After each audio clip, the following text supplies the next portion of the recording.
The encounter on Flight 234. The air was thick with tension as Flight 234 cruised at 30,000 feet, soaring steadily toward its destination. The cabin was a mix of passengers, business people typing away on laptops, families chatting softly, and the occasional lone traveler lost in a book. The soft hum of the engine and the occasional jolt of turbulence created an almost soothing rhythm, a perfect contrast to what was about to unfold. Marcus Taylor, a tall, well-dressed black man in his mid-30s, sat comfortably in his first-class seat, his hands resting calmly on the armrests. He had the demeanor of someone who was used to flying, relaxed yet alert. His black leather jacket was impeccably sharp, and his posture spoke of confidence. Despite his calm exterior, a sense of unease lingered. It wasn't the cramped space or the flight itself that made him uncomfortable, but rather the silent, ever-present weight of being a black man in a predominantly white environment. The flight attendants went about their duties, moving swiftly through the aisles, offering drinks and snacks to the passengers. Everything seemed to be proceeding like any other flight, that is, until a sudden voice interrupted the monotony.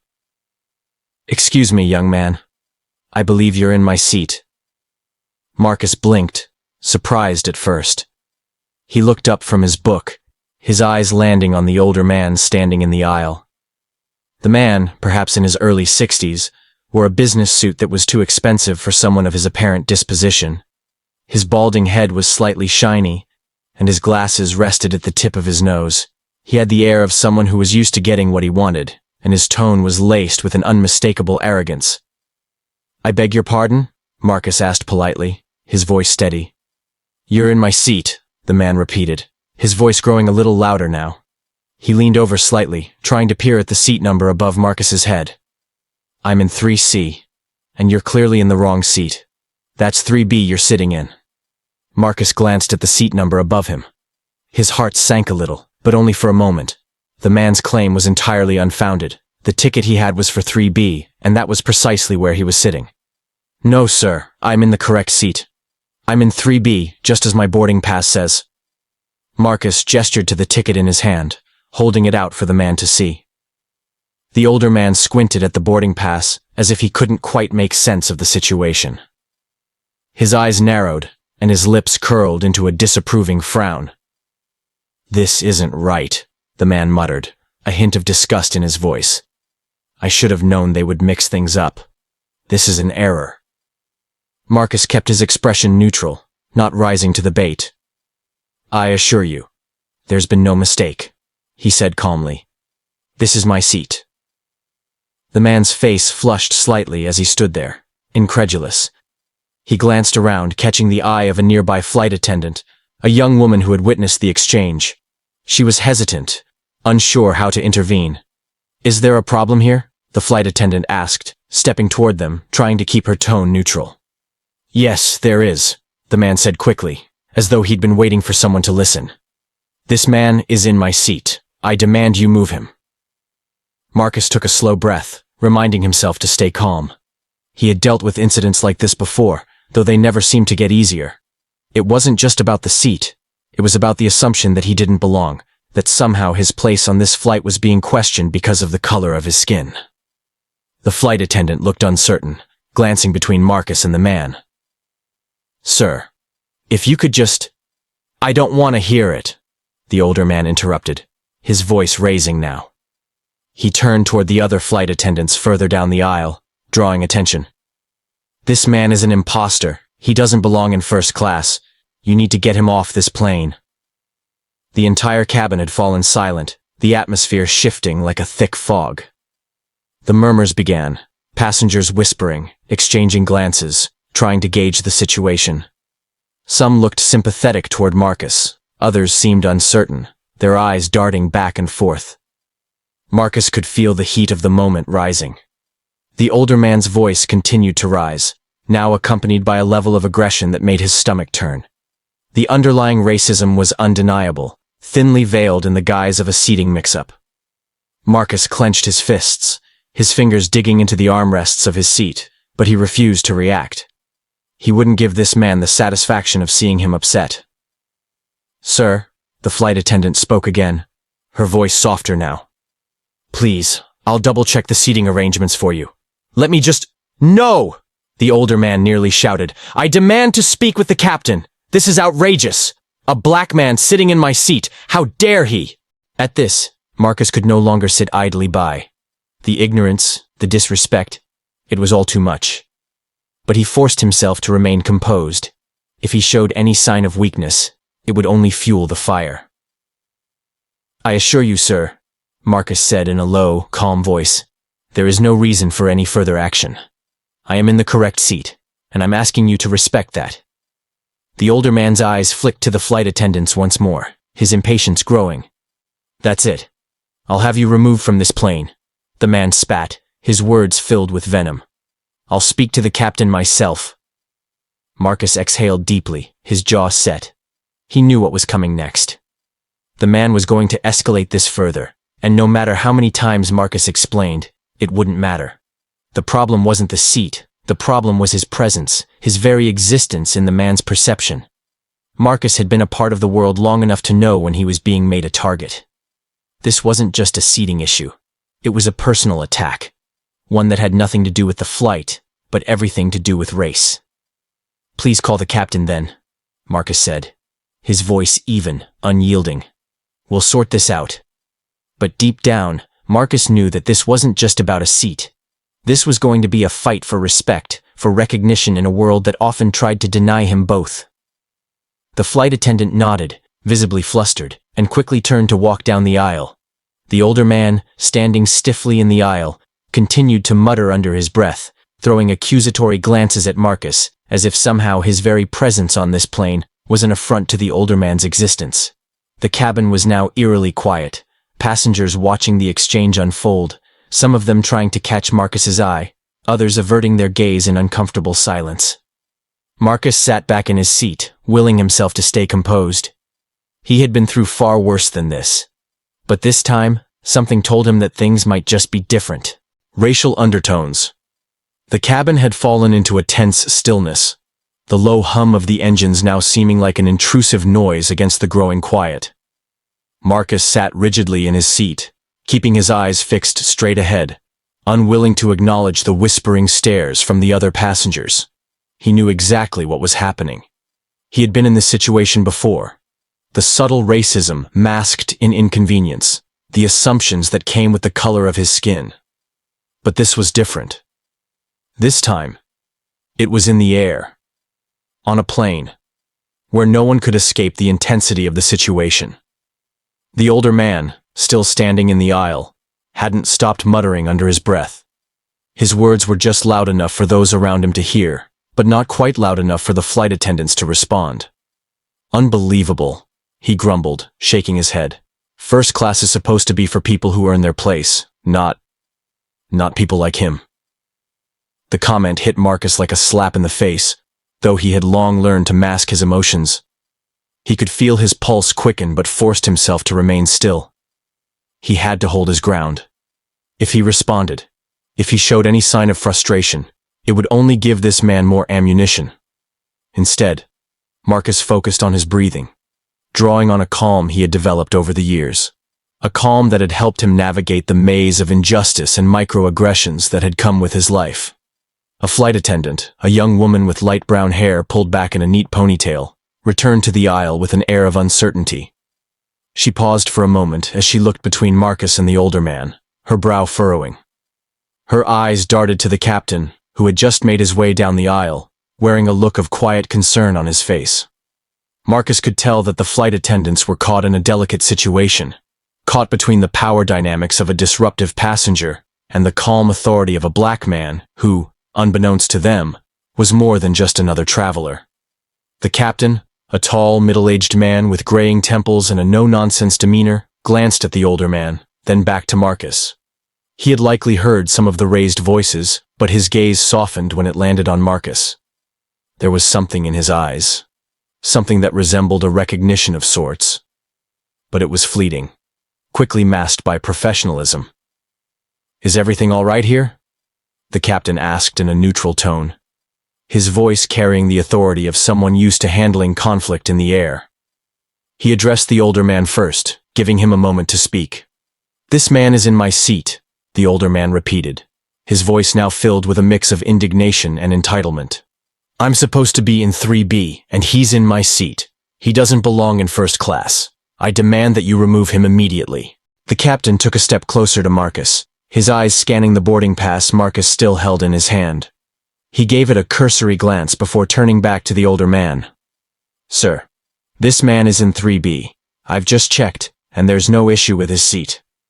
The captain's tone was calm but firm, as though he had dealt with situations like this many times before. He paused for a moment, letting the words settle. The older man's face flushed with anger. "This isn't about the seat, you fool," he spat, his voice rising again. "This is about him. He doesn't belong up here in first class. There must be some mistake.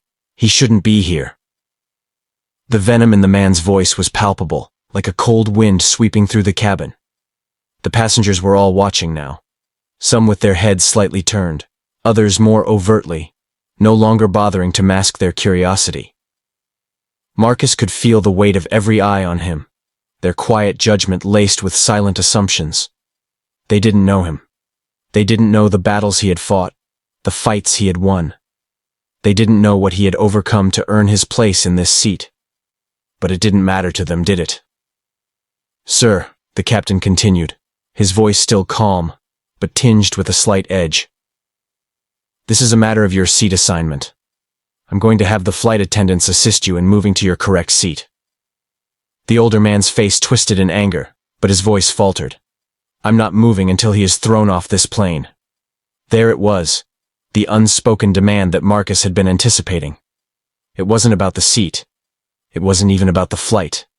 It was about the older man's need to assert his superiority, to remind everyone in the cabin that he was the one in control. He wanted Marcus to know that he was the one who mattered, and Marcus was merely an obstacle in his eyes. Marcus could feel his blood boil, but he tamped it down, forcing himself to breathe slowly, deeply.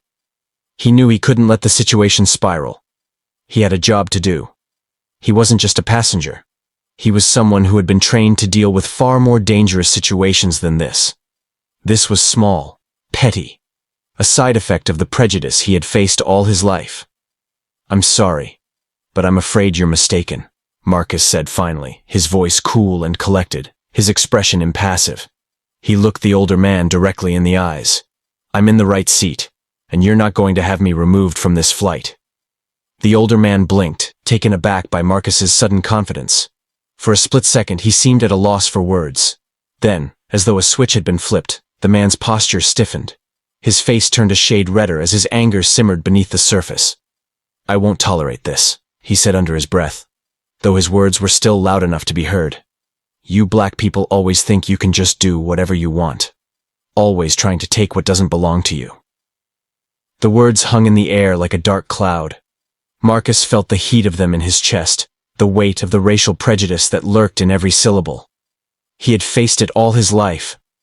The assumptions, the biases, the subtle and overt discrimination. But this was different. The aggression, the hatred. It was all laid bare. Unfiltered.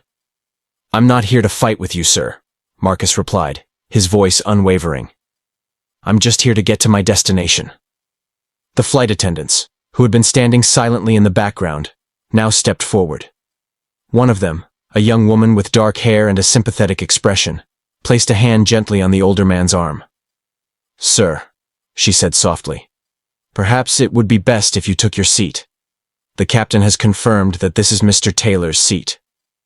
The man looked at her, then back at Marcus, his face twisted in frustration. "This isn't over," he muttered. Without another word, he turned sharply and walked back to his seat, the tension still hanging thick in the air. Marcus exhaled deeply, his hands now clenched in his lap. His eyes flicked briefly to the other passengers, and he could see the mix of reactions. Some were openly sympathetic, some were wary, and a few simply avoided eye contact, unsure of how to react to the sudden shift in power. The rest of the flight continued, but for Marcus, it was no longer just a journey to his destination. It was a confrontation, a test. And deep down, he knew it wasn't over yet. A call for authority.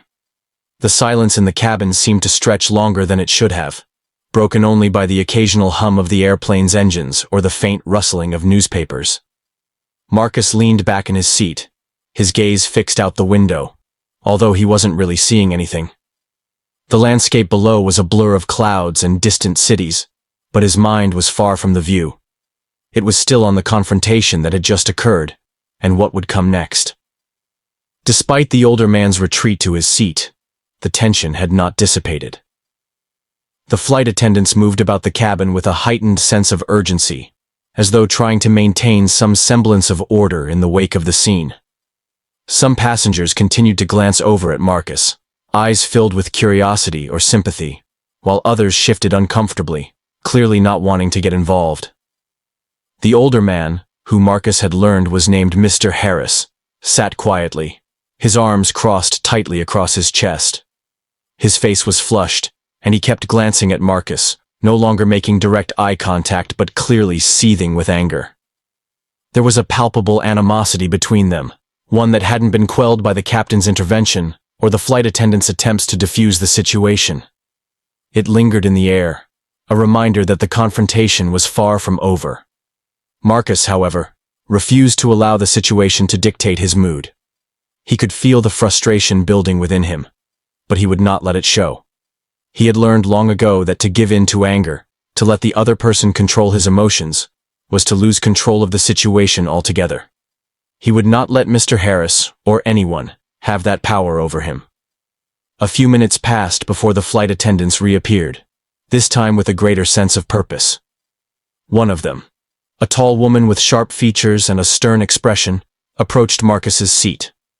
Her movements were measured, and she seemed to be carefully considering her words before she spoke. "Mr. Taylor, I apologize for the disruption," she said, her voice quiet but firm. "We've informed the captain of the situation, and he's asked to speak with you."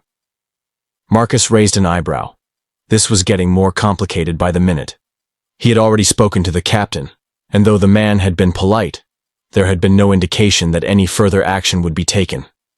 Now it seemed the situation had escalated, and they were involving him more directly. "I appreciate the apology," Marcus replied, his tone neutral, "but I don't think there's any need for further discussion. I'm in my seat, and I'm not going anywhere." The flight attendant nodded, though there was a hint of unease in her eyes. "The captain wants to make sure everything is resolved to your satisfaction, Mr. Taylor. He's asked to speak with you in the cockpit." The mention of the cockpit caused Marcus to pause. It was highly unusual for a passenger to be called to the cockpit during a flight. Typically, any concerns or issues were handled by the crew or the captain from his seat in the cabin. It felt almost like an invitation to a private meeting, and Marcus couldn't help but wonder if it was the flight's way of placating him, making sure he didn't make any waves with the airline's management. Still, he couldn't deny that curiosity gnawed at him. What was the captain's angle here? Was he genuinely concerned about the situation? Or was he simply trying to avoid a larger incident? "I'll go," Marcus said after a moment, his decision made. "But I'm not looking for any special treatment. I just want to get to my destination." The flight attendant gave a small nod and gestured toward the cockpit. "Of course, Mr. Taylor, right this way." As they moved down the narrow aisle toward the front of the plane, Marcus couldn't help but notice the stares from the other passengers. The older man, still sitting in his seat, watched with narrowed eyes. His gaze followed Marcus like a hawk, his lip curled in disdain. It was as if the older man still believed that Marcus was somehow undeserving of the seat he was occupying.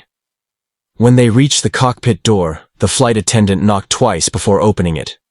Inside, the captain, along with a co-pilot, was sitting in the pilot's seats. Both men looked up as the door opened, and Marcus was struck by the solemn expressions on their faces.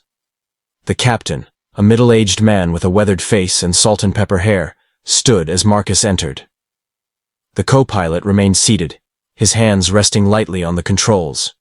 "Mr. Taylor," the captain said, his voice firm yet respectful. "Thank you for joining us." Marcus offered a slight nod, keeping his distance from the captain and the co-pilot. The cockpit was small, but it felt strangely intimate, a space reserved for those with authority. He was keenly aware of the power dynamics at play, and he was careful to keep his posture neutral, his tone controlled. "Is this about what happened back there?" Marcus asked, his voice steady. "Yes," the captain replied, his gaze direct. "We're concerned about the situation. As you're aware, Mr. Harris has made some serious accusations, and I want to make sure this doesn't escalate further." Marcus couldn't help but wonder what the captain's true intentions were. Was he really concerned about the situation, or was he trying to protect the airline from negative press? It was hard to say. Still, Marcus kept his cool, unwilling to let his suspicions dictate his actions. "I understand," Marcus said. "But there's no escalation. I'm in the right seat. There's no reason for anyone to be removed from this flight." The captain exchanged a quick look with the co-pilot before turning his attention back to Marcus. "That's clear. But Mr. Harris is adamant about his claims, and we need to resolve this before we land. I'm going to have to ask for your cooperation in filing a formal report. It's standard procedure when situations like this arise." Marcus raised an eyebrow. He had expected this. The paperwork, the formalities. It was the airline's way of covering its bases, of making sure everything was documented in case there were any repercussions. But he wasn't sure how much further he wanted to engage with this. The idea of dealing with the aftermath of this encounter wasn't appealing. He just wanted to finish his flight in peace. "I'm happy to cooperate," Marcus replied, his voice measured. "But I'm not going to file a report about something that shouldn't have been an issue in the first place. This is about a man who thought he could make demands based on the color of my skin, not about the seat I'm in." The captain's eyes softened for a moment, and for the briefest of moments, Marcus saw a flicker of understanding there. It was only a moment, but it was enough to make him feel slightly less alone in the situation. The captain seemed to get it. The underlying racism that had fueled the altercation, the power dynamics at play. "I'm sorry for the trouble," the captain said quietly. "I understand, Mr. Taylor. We'll make sure to take care of it." As Marcus turned to leave, he couldn't shake the feeling that this conversation hadn't been about resolving the issue at all. It had been about diffusing the situation for the sake of the flight, making sure things didn't spiral into something more complicated. It was about avoiding the mess, not confronting the deeper problems at play. When he returned to his seat, the cabin was still simmering with tension. The flight attendants moved about with quiet professionalism, but the atmosphere had changed. The subtle prejudice that had been simmering beneath the surface was now a little harder to ignore. And as Marcus settled back into his seat, he couldn't help but wonder if things would ever really change. The truth revealed. The minutes passed slowly, the quiet hum of the plane's engines doing little to ease the simmering tension that had taken hold of the cabin. Marcus sat rigid in his seat, his hands clenched tightly in his lap, forcing himself to remain composed.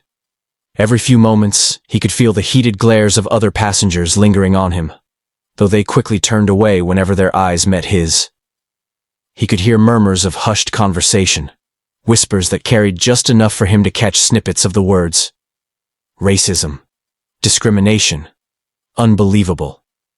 It felt like an invisible spotlight was on him, and yet he stayed silent, waiting, his patience stretching thin, but not yet broken. Across the aisle, Mr. Harris was no better off. The older man had stopped making any more accusations, but his body language spoke volumes. His posture was stiff and tight, his face flushed with embarrassment and anger. Every now and then, Marcus caught the man glancing his way, as if waiting for him to make some sort of move, but Marcus refused to meet his eyes. Instead, he kept his gaze forward, focused on the small space in front of him, pretending that none of this was happening. It was the only way to survive moments like this, to block out the chaos, to remain unshaken, no matter how loud the storm raged around you. The minutes ticked on, each one stretching out as if suspended in time, until the hum of the plane suddenly shifted in volume, signaling the start of descent. The plane was beginning its slow approach toward the airport. The flight attendants moved quickly through the aisles, preparing for landing. Even so, Marcus couldn't shake the sense of unease building within him. He knew the end of the flight was approaching, but something about this situation told him that things weren't finished yet. He was right. The moment the captain's voice crackled over the intercom, an unmistakable sense of dread filled the air. "Ladies and gentlemen, this is your captain speaking. We'll be landing shortly. Please remain seated with your seatbelts fastened while we complete our descent." I'd also like to address an important matter that has come to my attention. We are committed to providing all our passengers with a safe and pleasant experience, and we take any concerns seriously. We'll be handling this situation as we prepare for landing. Thank you for your understanding. Marcus's eyes narrowed slightly. The captain's message had been curt, too vague for his liking.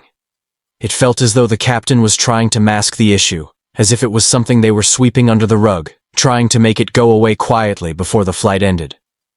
The more Marcus thought about it, the more he realized that the captain wasn't acting out of concern for the passengers' comfort, but for the airline's reputation. It was all about optics, about avoiding the fallout from a potential racial incident in front of so many eyes. The plane continued its descent, the cabin filling with the sounds of clicking seatbelts and rustling papers. Marcus felt a knot of frustration twist inside him, but he swallowed it down.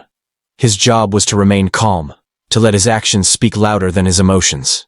He had to keep moving forward, not just for himself, but for every person who had ever been in his position. This was about making sure that no one could ever claim that their actions didn't have consequences. The flight attendants began making their way down the aisles, collecting trash and securing the cabin for landing. As they approached Marcus's row, the young woman who had spoken to him earlier made her way over. Her face was pale, and her eyes flicked nervously between him and Mr. Harris, who was still sitting rigidly in his seat, his hands clenched. "Mr. Taylor," she began, her voice low. "I just wanted to apologize again for the incident. We're trying to handle things as smoothly as possible, but the situation has escalated. The captain has made arrangements for when we land. He's requested that security meet us at the gate." Marcus's heart skipped a beat. Security? What did they think he was going to do? He was the victim here, not the perpetrator. He suppressed the urge to snap at the flight attendant. She wasn't the one who had made this mess after all. "I appreciate your concern," Marcus said evenly, "but I don't think I need any security. What I need is for the airline to handle this properly. I haven't done anything wrong." "I know," she replied quickly, her eyes wide with understanding. "It's just, we're trying to follow the procedures. I understand you've been wronged here, but we need to handle it by the book. It's the only way to ensure everything goes smoothly when we land." Marcus simply nodded, his lips pressed together in a thin line. He could see where this was going. It wasn't about justice. It wasn't about fairness. It was about minimizing damage, keeping everything under control, making sure that the airline came out looking good in the eyes of the other passengers, despite what had happened. As the plane finally touched down, the jarring bump of the wheels meeting the tarmac seemed to signal the end of the journey. The plane taxied slowly toward the gate, and the familiar sounds of the landing gear reverberated through the cabin. But for Marcus, the real landing would come later, when he faced the reality of what had just occurred. The moment the plane came to a full stop, the captain's voice returned over the intercom. This time, there was no pretense of professionalism, no friendly tone of a man trying to calm his passengers. Instead, the captain's voice was clipped, almost robotic. "Ladies and gentlemen, we have reached the gate. Please remain seated with your seatbelts fastened until the seatbelt sign is turned off. Mr. Harris and Mr. Taylor, please remain in your seats for a moment. Security will be boarding shortly to assist with the situation. We appreciate your cooperation." Marcus could feel the heat rising in his face. Security? He had done nothing wrong, yet he was being treated as if he was the problem. He could sense the stares from the other passengers, the judgment in their eyes. But this time, something shifted inside him. It wasn't just about proving himself in this moment. It was about ensuring that no one would ever be allowed to dismiss his existence or his dignity ever again. As the rest of the passengers began to stand and prepare for disembarkation, Marcus sat still, his posture rigid, his jaw clenched. He wasn't going to give them the satisfaction of seeing him flinch or of watching him back down. He had to stand tall, no matter what happened next. A few minutes passed, and the door of the plane opened with a soft hiss. A pair of uniformed security officers appeared at the end of the aisle, their eyes scanning the cabin. As they made their way toward Marcus's row, the older man, Mr. Harris, suddenly stood up, his face pale and drawn. His hands were shaking, his fingers twitching as if he couldn't quite control his own body. Before Marcus could even make sense of what was happening, Mr. Harris turned, and walked quickly toward the front of the plane, his head down, his footsteps hurried. "Mr. Harris," one of the security officers called out, but the man didn't stop. He hurried past them and out the door, disappearing into the terminal. Marcus remained seated, his heart pounding. The security officers exchanged confused glances, unsure of what to do next. But Marcus didn't move. He had won this silent battle. He hadn't needed to confront Mr. Harris directly. The man had already known he'd lost. As the security officers turned their attention to Marcus, he stood slowly, finally preparing to disembark. His job was done. He had stood his ground, remained unyielding.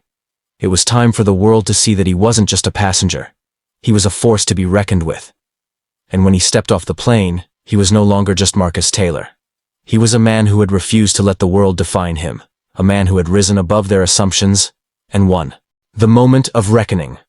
The terminal was bustling with the typical post-flight chaos, the sound of rolling suitcases, the murmur of passengers chatting, and the sharp, repetitive announcements echoing over the loudspeakers. But for Marcus, the scene felt almost surreal. The sense of relief from having landed seemed far removed from the inner turmoil that churned in his gut. He had done his best to remain calm, to avoid escalating the situation. But now, as he made his way toward baggage claim, the weight of what had just occurred pressed down on him. He could still feel the burn of Mr. Harris's gaze, the man's cold disdain laced with the overtly racist assumptions that had caused the entire scene. And though the older man had left the plane in a hasty retreat, his presence still lingered in Marcus's mind. He was angry, but not just about the incident. This was a deeper frustration, the kind that had been building in him for years. It was the quiet, insidious racism that Marcus had faced all his life, the small, demeaning moments that had piled up, a silent war that wore him down. He knew it was only a matter of time before the aftermath of the incident hit him square in the chest, but he hadn't expected what would happen next. Marcus stepped out of the jet bridge and into the terminal. It was crowded, but he moved with a calm, measured pace, his footsteps steady. His mind was still racing, going over every moment of the flight, every look, every comment, every microaggression. He was still processing the captain's behavior, the flight attendant's uneasy glances, and the fact that the airline had chosen to call security on him when it was the other passenger who was in the wrong. But as he made his way toward the baggage claim area, something unexpected happened. A group of airline representatives in business attire stepped toward him. They looked official, composed, and they approached him with an air of politeness, but there was no mistaking the tension in their faces. Mr. Taylor, one of the representatives, a woman in her 40s with sharp features and a serious demeanor, began. "We need to have a word with you." Marcus's stomach tightened. He could feel the heat rising in his chest, and he stopped in his tracks. "About what?" "Please, just a moment," she said, her voice calm but insistent. "We need to resolve this situation." For a brief moment, Marcus hesitated. Was this it?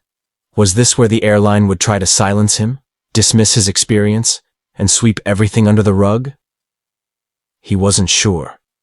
But one thing was clear. He wasn't about to let them brush this off. "I'm not sure there's anything to resolve," Marcus said evenly, keeping his voice calm but firm. "I was the one who was wronged here." The representative's expression softened just a fraction, but it didn't convey any sympathy. "We understand, Mr. Taylor," she said, her tone almost apologetic. "We've been informed about the incident on board, and we just want to make sure everything is handled appropriately. We'd like to file a formal report." "Report?" Marcus asked, raising an eyebrow. "What's there to report? The man tried to have me removed from the flight. I didn't do anything wrong." "Of course," the woman replied, her eyes shifting to her colleagues. "But we need to follow the proper procedures. We want to ensure that this matter is addressed." Marcus's patience was beginning to fray. "So, what? Now I'm being treated like the problem?" "No, Mr. Taylor," the woman said quickly. "We're simply trying to make sure that everything is documented for both your protection and the airlines." Marcus could feel his fists clenching, his knuckles white, but he took a deep breath, willing himself to remain composed. He knew this was the moment where he had to decide whether to continue down this path of submission or to stand firm and demand respect. He had faced this kind of injustice before, But this time, he was determined not to let it slide. He would not be made to feel as though he was at fault. "I don't need protection," Marcus said, his voice growing colder. "I need accountability. What I need is for this airline to recognize that the real issue here wasn't me, but the man who tried to remove me from my seat simply because I'm black." The representative faltered for a moment, clearly not expecting the force behind Marcus's words. Her colleagues exchanged glances, and Marcus could see the nervousness creeping into their expressions. They hadn't expected a confrontation. They had thought he would comply, play along with the formalities, sign whatever papers they presented, and let the matter fade into nothingness. But Marcus wasn't going to let that happen. "I'm happy to fill out whatever report you need," Marcus continued, his voice steady. "But let's be clear. This isn't about what happened on that plane. This is about something much bigger. Something that happens to people like me every day. You want to make sure everything is handled appropriately? Start by holding people accountable for their actions, not just covering up the situation." The representative's face tightened, but she didn't argue. Instead, she nodded and gestured for him to follow her. "Please, Mr. Taylor, we just need to take a few details down, and we can wrap this up." The anger that had been boiling inside Marcus was now a controlled fire. His instincts told him that this wasn't just about the airline or the flight anymore. This was about making a statement. This was about refusing to be quiet, refusing to let things slide. For too long, he had allowed people like Mr. Harris to dictate the narrative, to make him feel small. But today, he wasn't going to let that happen. The representative led Marcus to a small office near the baggage claim area, a place that felt cold and sterile, the kind of room where formalities were handled in a way that made the people involved feel distant, disconnected from the real impact of the situation. Marcus took a seat at the small table in the center of the room, his back straight, his eyes locked on the woman in front of him. For a moment, they sat in silence, the tension hanging thick in the air. Marcus could hear the distant sounds of luggage being unloaded, the chatter of passengers moving through the terminal. But it all seemed so far away. The only thing that mattered now was what was happening in this room, what would happen after he left it. Finally, the woman spoke again, her voice quieter this time. "Mr. Taylor, we've taken your statement, and we will ensure that your complaint is processed. We take these matters seriously." "I hope so," Marcus said, his voice cool. "But this isn't about the paperwork. It's about making sure that no one else has to go through what I did today." The woman's eyes softened, but she said nothing. Instead, she handed him a small form and a pen. "If you could just sign here, Mr. Taylor, we'll handle the rest." Marcus took the pen, but instead of immediately signing, he paused. He looked down at the paper, the blank space where his signature was meant to go. It seemed so small, so insignificant. But in that moment, it represented something much larger, a choice. A choice to keep fighting, to make sure his voice was heard, to make sure this moment wasn't just another forgotten incident. With a deep breath, he signed the form. He wasn't just signing for himself. He was signing for everyone who had ever been silenced, who had ever been made to feel small, whose humanity had been denied by people like Mr. Harris. When he handed the form back to the representative, he stood up, ready to leave. There was nothing more to say. But as he turned to walk out of the room, he heard her voice behind him. "Mr. Taylor, thank you for your patience, and I do apologize again for what happened." He didn't turn around. Instead, he walked out of the office, head held high. This was far from over. A confession in the sky. The hours after Marcus had signed the report felt both quick and slow. He'd gone through the motions of disembarking from the plane, collecting his baggage, and getting a cab to his destination. But his mind was never fully in the moment. The incident on Flight 234 had imprinted itself on him like an indelible mark, and though the formalities had been handled, he couldn't shake the weight of the encounter. It wasn't just the injustice of being targeted because of his skin.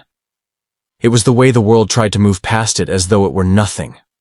No one had apologized for the racist assumptions that had led to the altercation. No one had owned up to the discomfort, the damage caused. The formal complaint was simply a way of quieting the storm, not addressing the real issues.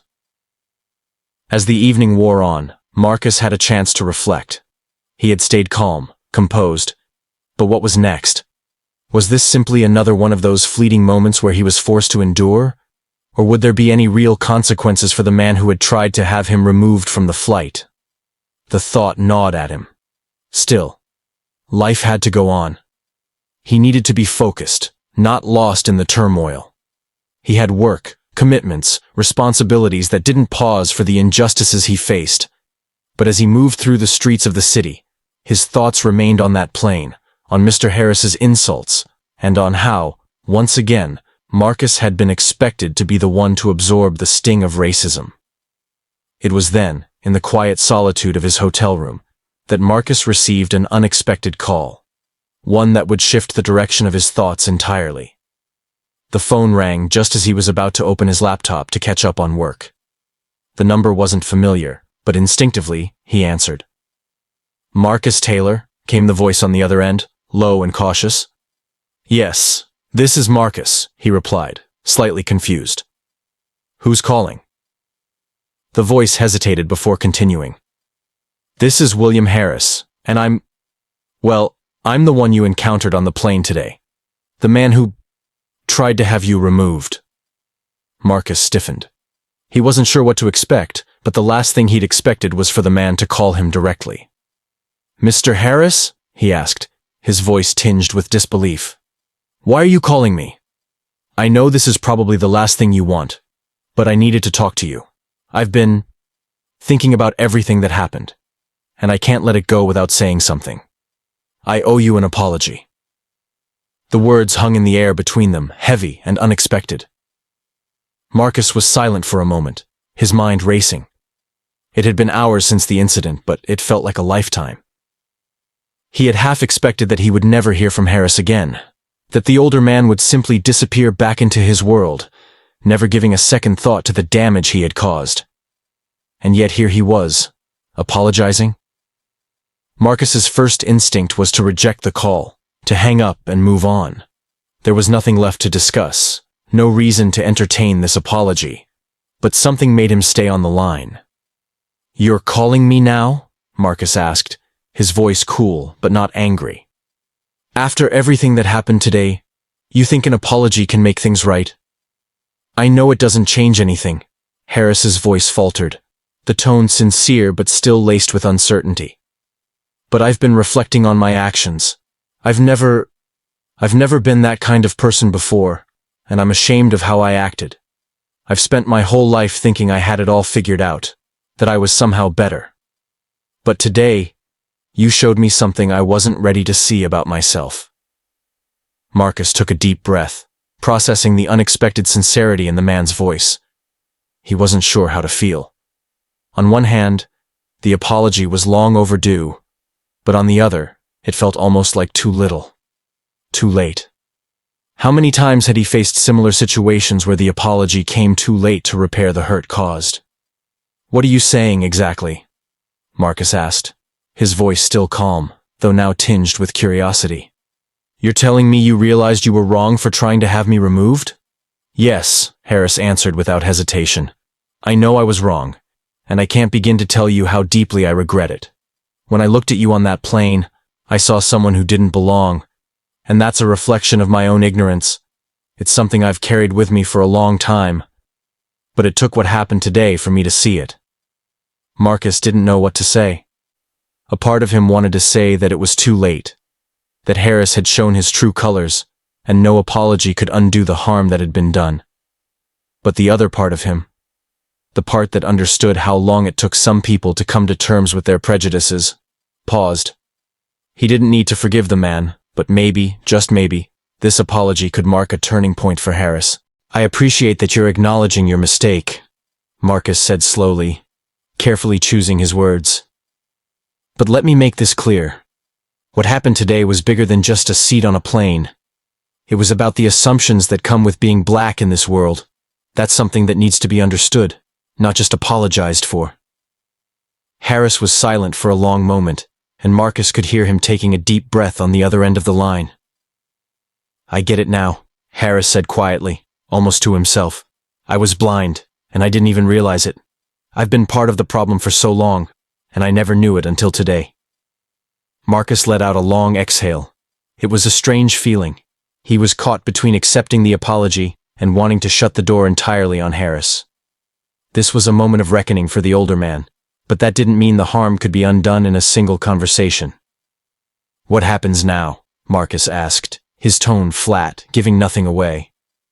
"I don't expect you to forgive me just because I'm saying the right things," Harris responded. "But I want you to know that I'm going to do the work. I've already started. I've contacted some organizations, and I'm going to learn. I'm going to change. I owe that to myself and to people like you." Marcus was quiet for a moment. The words felt hollow, but there was an honesty in them. It wasn't enough to erase the harm that had been done, but it was a step in the right direction. For the first time in a long while, Marcus felt something shift inside him, a sense of cautious hope. Maybe things could change, one conversation at a time. "I hope you're serious about this, Mr. Harris," Marcus said quietly, the tension slowly leaving his body. "Because it's not just about you or me. It's about all the people who are still facing what I face today."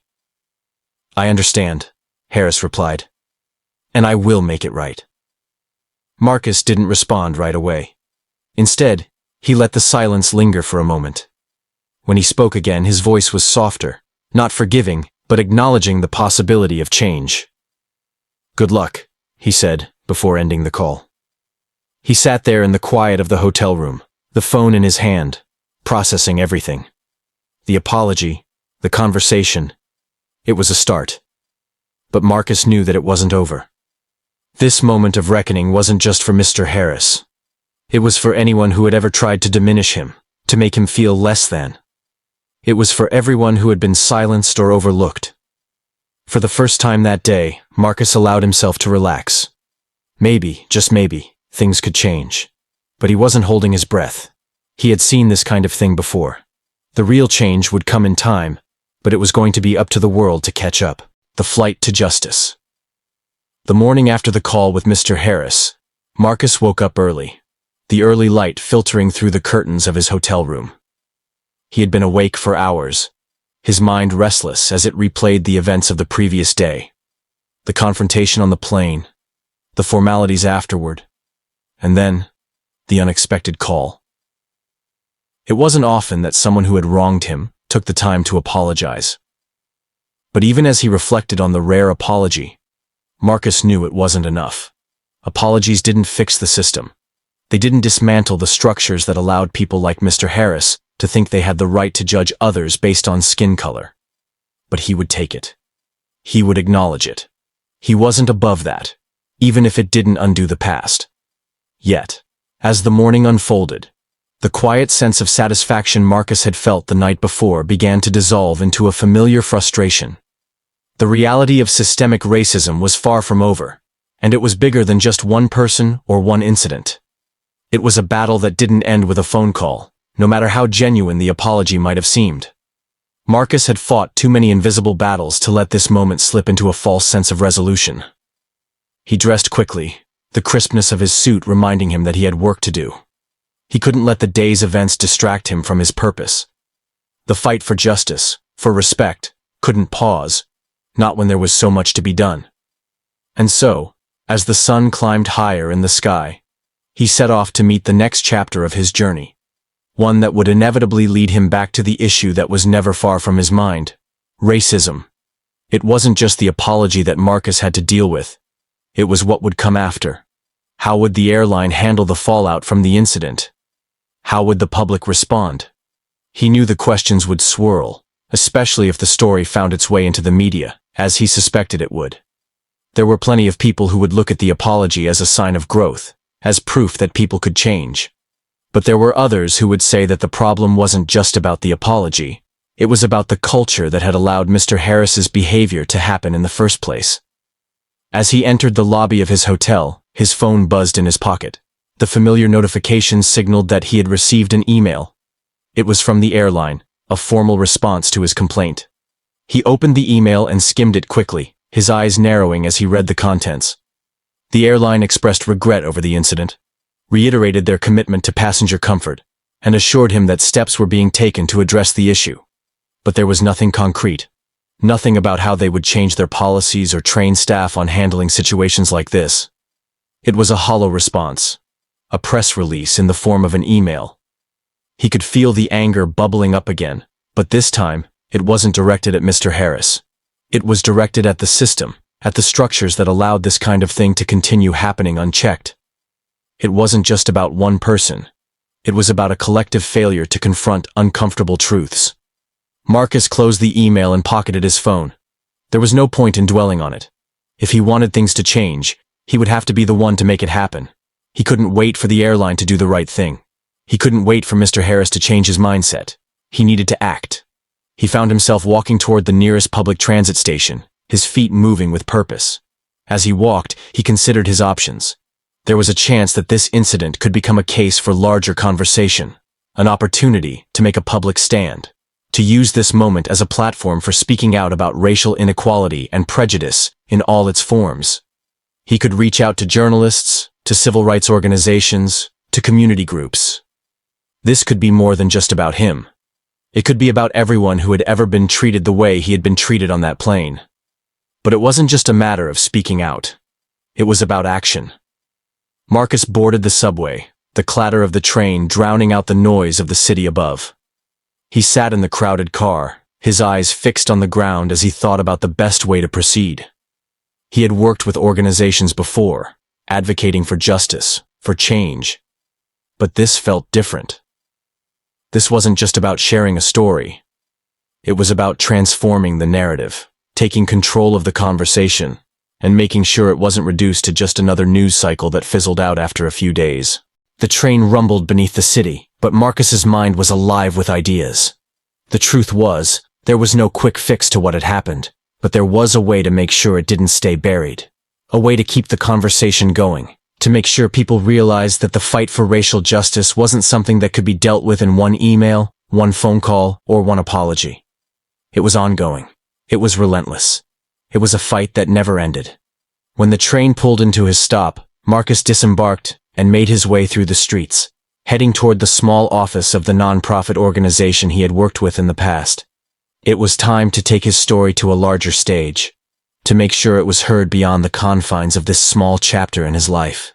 He wasn't sure what the fallout would be, or whether his efforts would lead to any immediate change, but he knew it was the right thing to do. As he entered the office, the familiar faces of the staff greeted him. He had worked with them on several campaigns over the years, and they were all passionate about racial justice and equality. He knew they would understand the weight of what had happened to him and would help him figure out what to do next. After exchanging pleasantries, Marcus sat down with one of the lead organizers, a woman named Jasmine. She listened intently as he recounted the events of the previous day, her face softening with understanding as he spoke. "I'm so sorry that you had to go through that," Jasmine said once he finished. "But you're right.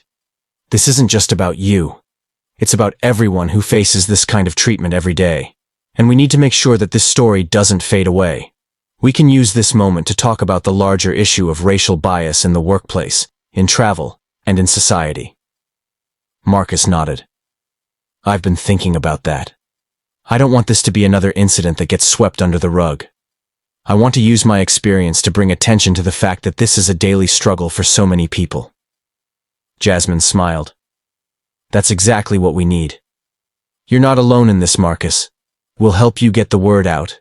We'll work with the media, organize protests, and raise awareness. This has the potential to create real change." Marcus felt a surge of hope, but he also felt a deep sense of responsibility. He knew the road ahead wouldn't be easy. There would be pushback. There would be people who dismissed his story, people who tried to minimize the issue, just as they had done to so many others before him. But he was ready. This wasn't about him anymore. It was about the larger fight. As they discussed the logistics of a potential campaign, Marcus felt a sense of clarity settling in. This was the beginning of something bigger. He had to keep pushing, keep speaking out, keep fighting. The train ride back to his hotel was quiet, but Marcus's mind was already on the next steps. It was time to bring this fight to the people who needed to hear it. It was time to make sure that this moment didn't end as just another forgotten story. Tools. the landing, and the aftermath. The early morning light filtered through the thin curtains of Marcus's hotel room, casting long, muted shadows across the floor. He had barely slept, his mind consumed by the weight of the decisions that lay ahead. The phone call with Mr. Harris, the conversations with Jasmine, and the nonprofit organization. Everything had led to this moment. It wasn't just about what had happened on that plane. It was about something much bigger.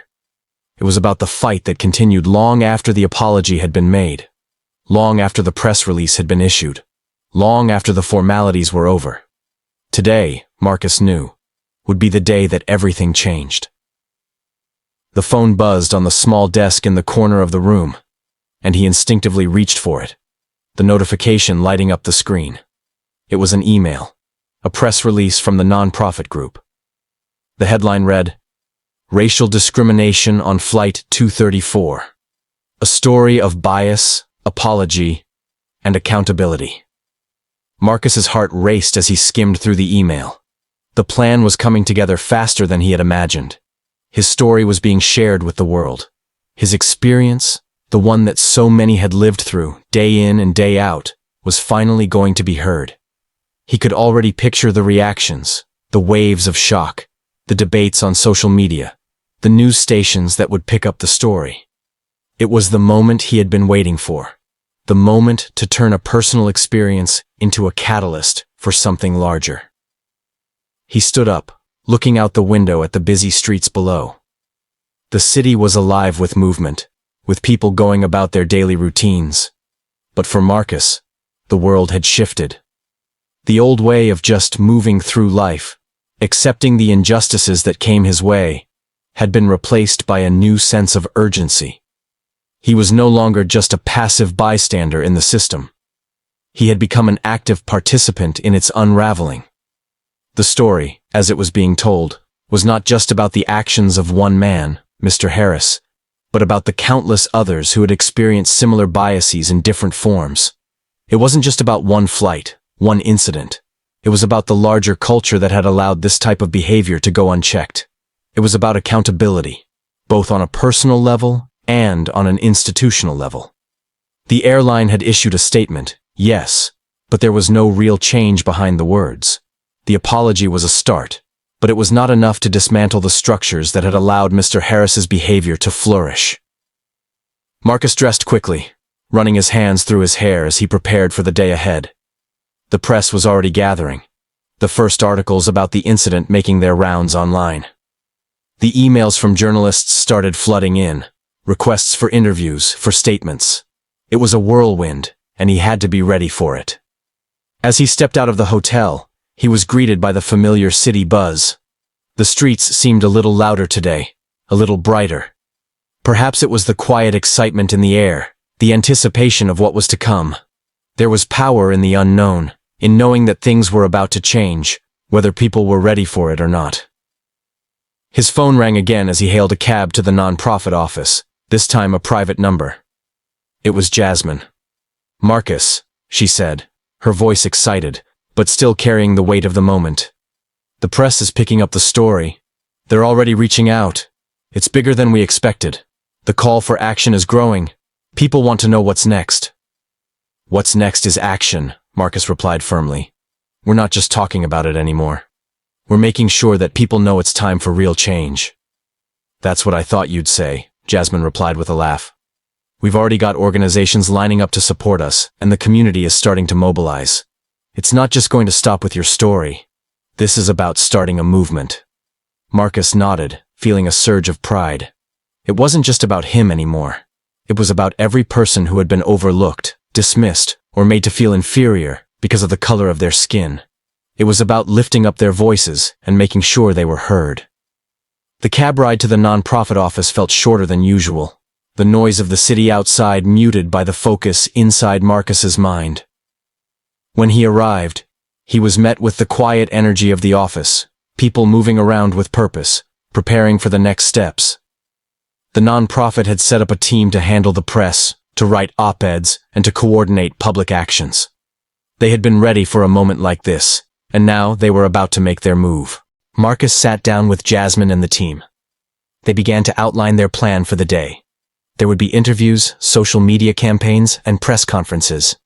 They would call out the airline for its lack of accountability, for its failure to address the deeper issues of racial bias in its policies. And they would bring attention to the fact that Mr. Harris wasn't the only one who had to change. Systems had to change too.